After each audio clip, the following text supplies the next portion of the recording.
नमस्कार, आप देख रहे हैं बुंदेलखंड न्यूज। टीकमगढ़ में हूँ राम सिंह यादव। इस समय टीकमगढ़ जिले में ही नहीं, संपूर्ण मध्य प्रदेश के सभी जिलों में मैं हूँ अभिमन्यु के तहत जगह जगह महिलाओं के कानूनों के बारे में जगह जगह समझाया जा रहा है। नुक्कड़ के माध्यम से या सभाओं के माध्यम से। तो इस समय हम आपको ले चलते हैं टीकमगढ़ जिले की थाना चंदेरा के अंतर्गत। देखिए जहां पर क्या कुछ कहा कलेक्टर साहब और एसपी साहब, एसडीओपी अभिषेक गौतम और यहां के विधायक रहे मौजूद। तो आपको हम ले चलते हैं टीकमगढ़ जिले की थाना चंदेरा में। तो महिलाओं को किस प्रकार सम्मानित किया गया और उनके नए कानूनों के बारे में उनको समझाइश दी गई कि मैं हूं अभिमन्यु। तो देखिए क्या है अभिमन्यु, आइए। माध्यम से विशेष रूप से महिलाओं को जागृत करने के लिए अलग अलग तरीके से प्रयास किए जा रहे हैं। आवश्यकता वर्तमान परिवेश में इस बात की है कि हम सशक्त बने और अपने अधिकारों को पहचानें। कुल मिला के मैं हूं अभिमन्यु अभियान के अंतर्गत 3 जो थंब रूल्स हैं वो हैं सुरक्षा, सम्मान और अधिकार। सबसे पहले महिलाएं जो हमारी माताएं हैं, बहनें हैं और बेटियां हैं, सबसे पहले वो सुरक्षित महसूस करना चाहिए, उनको उनका सम्मान प्राप्त होना चाहिए, साथ ही अधिकार प्राप्त होना चाहिए। मेरा ऐसा मानना है और कई सारे ऐसे सर्वे हैं जो ये स्पष्ट रूप से बताते हैं कि लगभग 50% टोटल आबादी में महिलाओं की भागीदारी है। और ये वो 50% हिस्सा है जो किसी न किसी कारण से या अपने अधिकारों के लिए सजग नहीं है तो पीछे छूट गए हैं। यदि हम आधे लोग पीछे छूट गए हैं इस देश के या इस जिले के, इस प्रदेश के, तो हमें लगता है कि अभी हम दूर हैं। और इस सम्मान प्राप्त करने के लिए, सजगता प्राप्त करने के लिए, अधिकार प्राप्त करने की दिशा में ही ये एक कदम है जो आज आप लोगों को यहाँ इकट्ठा कराया गया है। एक और चीज मुझे जान के बड़ी खुशी है इस बात की, हमारी थाना प्रभारी मैडम बता रही थी कि लगभग 100 लोगों को नगर रक्षा समिति में जोड़ा गया है। जोड़ने का केवल ये मकसद नहीं है कि रजिस्टर में आपके पिताजी का नाम बता दो, आपकी माताजी का नाम बता दो, आपका भाई यहाँ फंसा हुआ है तो उसके लिए उसकी जानकारी दे दो। ये इस तरह के जितने भी फोन आ रहे हैं वो सभी फ्रॉड है। वो आपको फंसाते हैं, आपकी निजी जानकारी लेते हैं, बाद में आपसे पैसे मांगते हैं। फिर उसके कई बार ब्लैकमेल भी करते हैं, कई बार महिला पुतला के फंसा के आप अपना OTP दे देते हैं, अपने आधार कार्ड का नंबर दे देते हैं, अपने बैंक खाते की जानकारी दे देते हैं। जैसे अभी कुछ हमने फ्रॉड देखे कि जैसे हमारी मध्य प्रदेश सरकार की लाडली बहना योजना चल रही है, तो किसी ने कहा कि आपका लाडली बहना योजना में राशि बढ़ाने के लिए आपका KYC अपडेट किया जा रहा है, तो आप अपने आधार कार्ड की जानकारी दे दें। किसी ने दे दी, आधार कार्ड बैंक खाते से जुड़ा हुआ था, उनके माताजी के आधार कार्ड से उनके बैंक खाते से 40,000 रुपये हो गए। इस तरह का फ्रॉड हो गया। फिर तो किसी को भी अपनी निजी जानकारी नहीं देनी है अपने को। दूसरा बिंदु ये है कि साइबर के संबंध में अपना निजी फोटो, अपने वीडियो कहीं भी हमको व्हाट्सएप पे, फेसबुक पे कहीं भी ना डालें, कम से कम डालें। अपनी निजी जानकारी किसी भी सोशल मीडिया पर कम से कम दो। फिर गाँवों में आप लोग रहते हैं, जो बच्चे हैं, बच्चियां हैं, उसमें उनको बच्चियों को आप कहीं क्या होता है कि गाँव में बच्चे ऐसे ही घूमते रहते हैं, तो कई बार अनजान व्यक्ति आए हैं, उनको बच्चों को कुरकुरे के बहाने ले गए और उनके साथ दुर्व्यवहार किया, गलत कार्य किया। तो अपने बच्चों को ये सिखाएं कि अनजान लोगों के साथ नहीं जाएं, जो जिनको जानते हैं उनके साथ ही जाएं। कोई अनुसार अभिमन्यु अभियान चलाया जा रहा है। अभिमन्यु के बारे में सभी को पता होगा, तो उसका नामकरण क्यों किया गया है ये भी एसपी साहब ने विशेषकर बताया। तीसरा अभियान एक शक्ति अभिनंदन अभियान भी चल रहा है, जो मध्य प्रदेश शासन के महिला बाल विकास को लीडरशिप लेकर चलाया जा रहा है।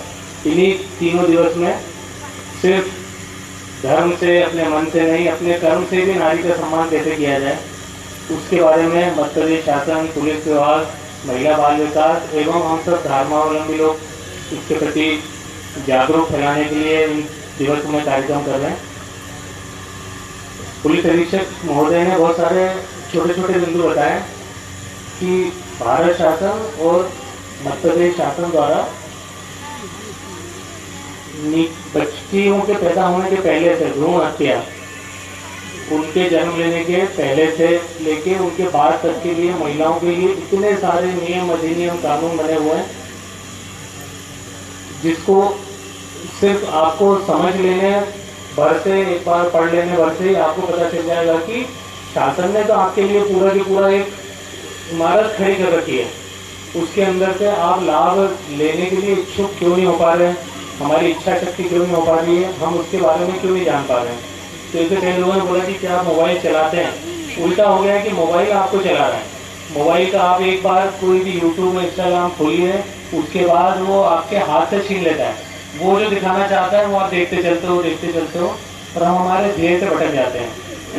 अभी आप कोई भी बच्चियाँ बैठी है उसके अंदर टाइप करिए महिला के संबंध में अधिकार, आप देखिए उसके अंदर आपकी पीडीएफ डाउनलोड हो जाएंगे, 100 पेज आपके पास निकल आएंगे। आप उससे टाइप करिए कि आपको क्या समस्या है, घरेलू हिंसा आप टाइप करेंगे, पूरा नियम फ़ोन नंबर डिटेल सब चले आएंगे। वो सब आप नहीं कर पा रहे हैं, तो इसलिए एसपी साहब ने कार्ड भी बना दिया है, बहुत सारे कार्ड इन्होंने हज़ारों छापे हैं। चुनाव में भी हमने बहुत सारा उपयोग किया था, एसपी साहब ने बहुत अच्छा इजाद किया था। मनाया जाता है स्वतंत्रता दिवस भी हमारे धूमधाम के साथ पूरे देश में मनाया जाता है। जैसे हिंदुस्तान के आज गांव-गांव में जहां भी देखो माँ का जयकारा लग रहा है, वो माँ का जयकारा आज इस बुंदेलखंड की धरती पर नहीं बल्कि हिंदुस्तान की धरती पर माँ का जयकारा लगाया जा रहा है। हम सब जानते हैं कि माँ का पर्व एक त्याग और तपस्या का पर्व होता है। कई माता बहनें हमारे 9 दिन फास्ट की व्रत भी रहती हैं, हम सब लोग भी व्रत हैं, 9 दिन लगातार चल रहा है। तो एक मातृ शक्ति के रूप में एक कार्यक्रम पूरे देश में मनाया जा रहा है और हम लोग 9 माताओं की तपस्या कर रहे हैं, 9 माताओं से प्रार्थना करते हैं हम अपने क्षेत्र के विकास के लिए।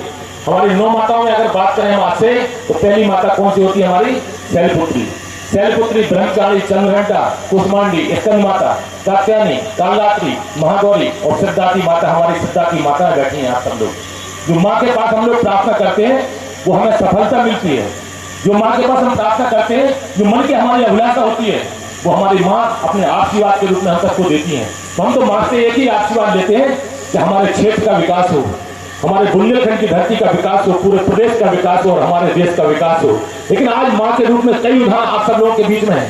ये माँ का कार्यक्रम हमारे नीतू खटीक एसपी साहब के दिशा निर्देशों में, नीतू खटीक यहाँ की जो नीतू खटीक की बहुत तारीफ हमारे एसपी साहब ने भी की, हम सब लोग भी करते हैं, लेकिन हम बहुत लड़ते भी हैं उनसे। ये काम होना चाहिए, ऐसा नहीं हुआ, ये काम होना चाहिए तो करना पड़ता है, उनको करती भी। हम लोग दबाव गलत के लिए नहीं करते। अगर कोई अपराधी है तो हाई कोर्ट से जमानत नहीं ले पाए, पहले जेल की सलाखों के अंदर जाए, ये हम सब लोगों का लक्ष्य होता है। हाई कोर्ट से उसको जमानत नहीं मिलना पहले चाहिए, हम बंदी गृह में बंद रहे, इसके बाद वो जेल में जाए, ये हम सब लोगों की तमन्ना रहती है, ये लक्ष्य हम लोगों का होता है। इसलिए स्वामी विवेकानंद जी ने कहा था, उठो जागो तब तक, लक्ष्य प्राप्त न हो जाए तब तक। हमारी बेटियां के लिए एक बहुत अच्छा, हमारे मध्य प्रदेश के यशस्वी मुख्यमंत्री सम्मानित डॉक्टर मोहन यादव जी ने एक बहुत अच्छा कार्यक्रम का आयोजन पूरे मध्य प्रदेश में किया है कि मैं भी अभिमन्यु हूँ, मैं भी अभिमन्यु को वोट घेरने का प्रयास किया गया था। आज हमारी बेटियों के लिए अभी जो कार्यक्रम हमारे एसपी साहब बता रहे थे आप सब लोगों के बीच में कि हम सब लोगों के बीच में लक्ष्य क्या होना चाहिए। सबसे पहले हमारे जो घर परिवार के लोग हों, चाहे हमारे पिता हो, चाहे हमारे पति हो, चाहे हमारे भाई हो, अगर वो नशा जैसी प्रवृत्ति अपने घर में ला रहे हैं तो उनको घर के बाहर रहने दो, उनको देरी नहीं चढ़ने दो। कहना जब नशा उतर जाए तुम्हारा तब देरी के अंदर प्रवेश करो, ये लक्ष्य हमारे बीच में होना चाहिए कि नहीं होना चाहिए? बताइए। अगर कोई नशा करके घर में आ रहा है तो उसको बाहर कहना रात भर घूमो तुम, हम घर में नहीं आने देंगे, क्योंकि नशा करने से आदमी का जीवन बर्बाद होता है। नशा करने के बाद जब पैसा खत्म हो जाता है, नशा करने से आदमी जुआ खेलने लगता है, पैसा जब खत्म हो जाता है तो और गलत से गलत कृत्य करने लगता है, इसलिए और शरीर भी बर्बाद होता है। इसलिए सबसे पहले हम आज माताओं बहनों से एक ही आह्वान करने के लिए आए हैं कि नशा करने वाला अगर आपके घर परिवार का कोई व्यक्ति है तो उसको नशा छुड़ाने में आज हम सब लोगों को हमारा लक्ष्य होना चाहिए। करेंगे हम सब लोग? करेंगे कि नहीं करेंगे? दूसरा हमारा